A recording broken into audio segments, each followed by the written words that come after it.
Hi guys, my name is Prince, aka The Great of Pinoy Vapors Forum. No?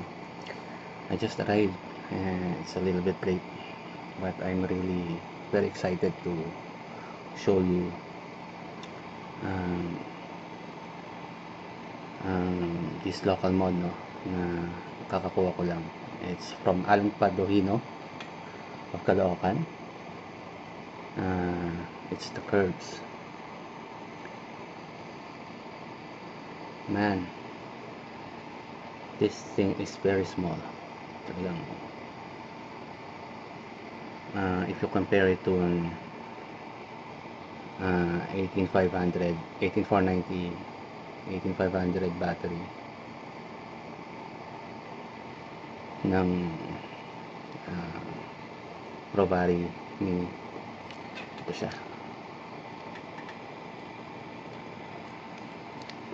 Okay. This one, meron siyang 18500 battery. So if you compare it to Provari Mini, no, maliit siya. Okay, so we will have a short review, sort of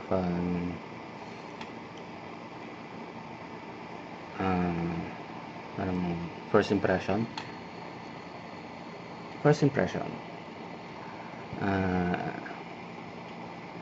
It is very small and it is a good telescopic mod.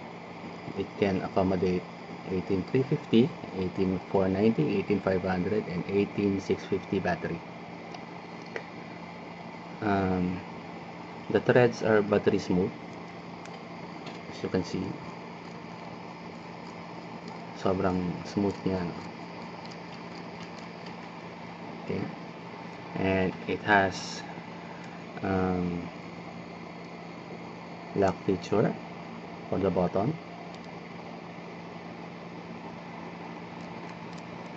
So this one is locked, hindi mo siya mape-press, and when you want to use it, you just screw it in and then mape-press mo yung I don't know if you can hear that. Okay, next is the center pin. The center pin is floating and it is gold plated. I don't know if it is brass, so most probably it is brass, and then gold plated, so self-adjusting siya, so you can sit any atomizer flush dun sa top cap. So for example, this one, ayan, wala siyang gap, so i-screw mo lang yung atomizer, flush na siya, and then you screw it in, and then you tighten it a bit, and that's it.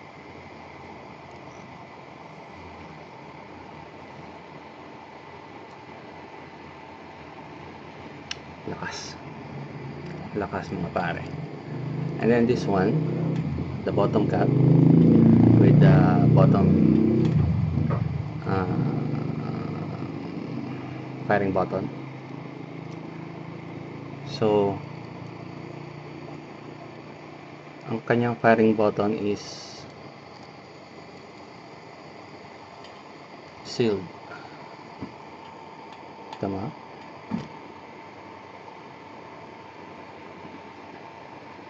Manual focus natin.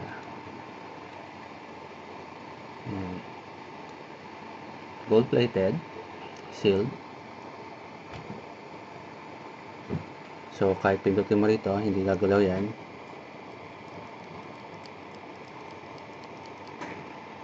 Sealed siya. So parang added protection na rin sa battery, no?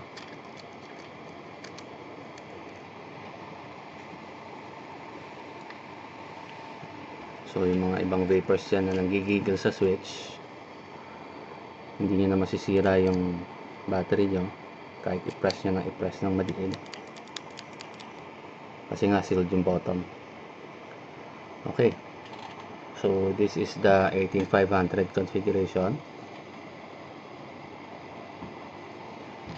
Now tignan natin kung anong size nya with the 18350.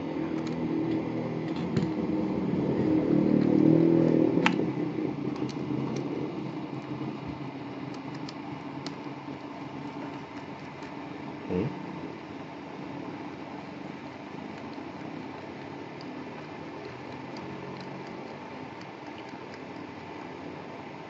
Yeah. Man, this thing is so tiny. Compare natin siya sa size ng 10 ml bottle.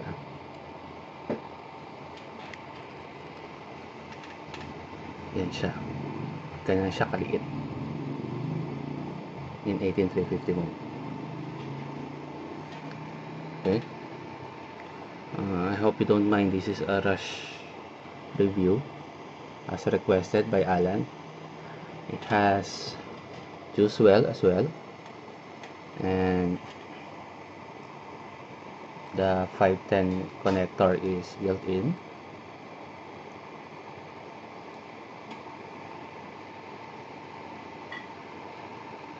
Makikita nyo yung center pin na gold plated, and the insulator is Delrin.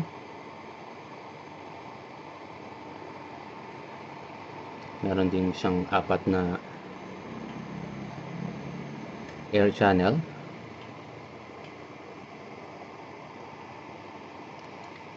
Okay. So in 18350 mode, ganito siya kaliit. So kung lalagyan natin siya ng atomizer, like for example this Revolution,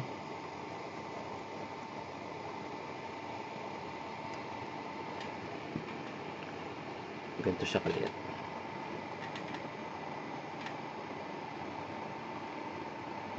Very stealthy.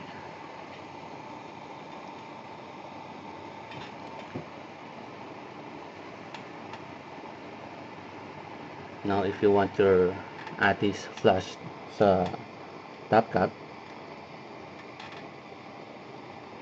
madali siyang i-adjust. This is my Agati, and we'll try it out.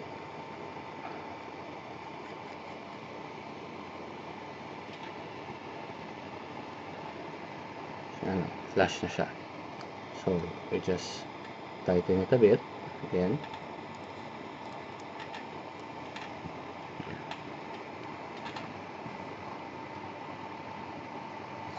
So if you can imagine, no, how small this mod is.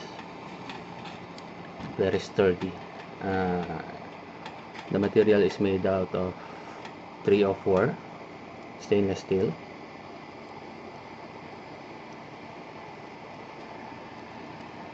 Sorry, I cannot test the 18350 kasi drain na to eh. We'll test it with the 18490.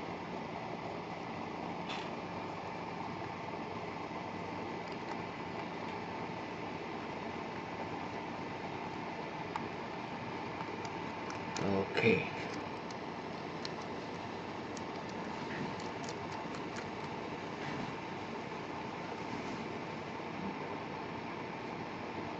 Yeah.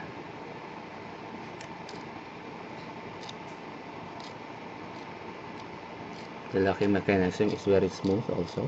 Buttery smooth. Wala siyang hang-ups.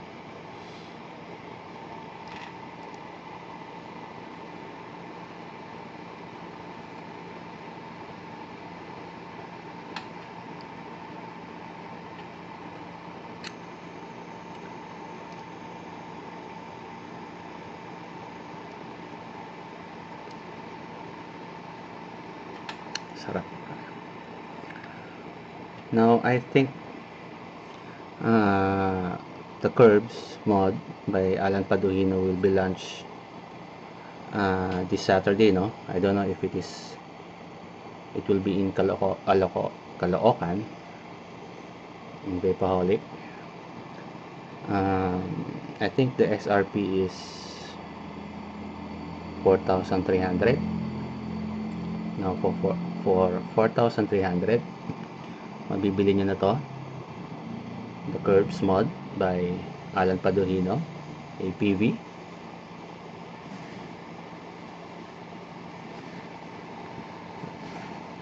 So as an initial impression, this is a very good mod.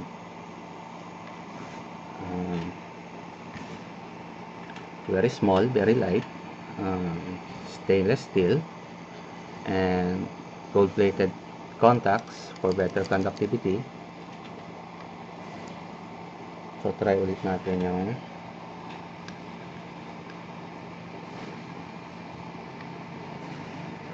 Revolution V1 by Ponky.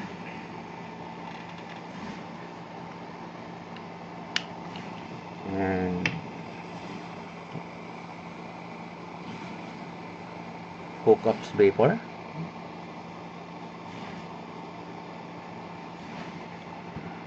The flavor is Fox Grapes.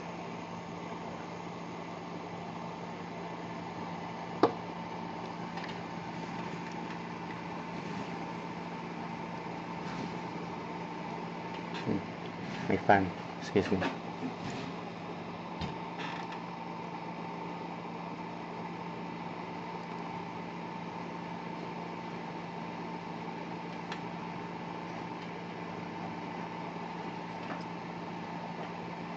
Very good vapor production, no?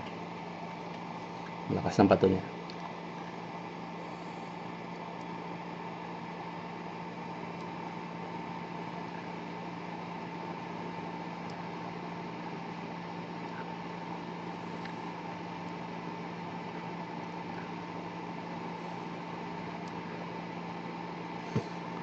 Okay, sorry about that. So get yours now. I believe parang limited run pa lang siya as of this moment, no? So if you want one, you can contact Alan Padurino for your unit if you want to buy one. It is 4,300.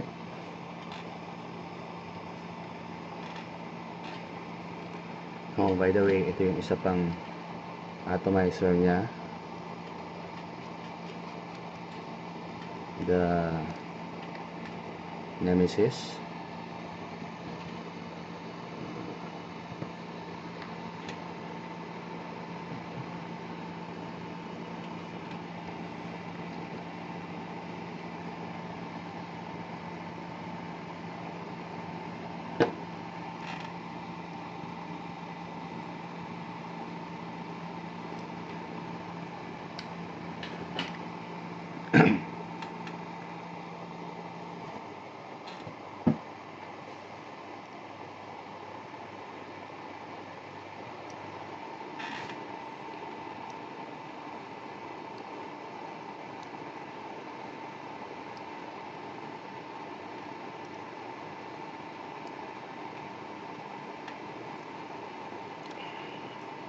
Very light yung switch, so wala masyadong strain sa pinky finger natin.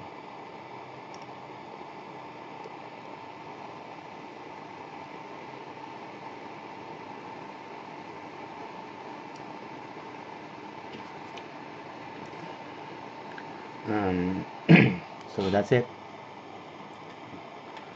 Very short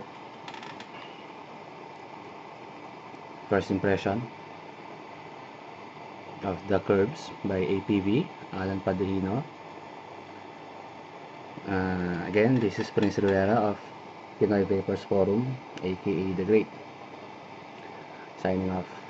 Bili na kayo.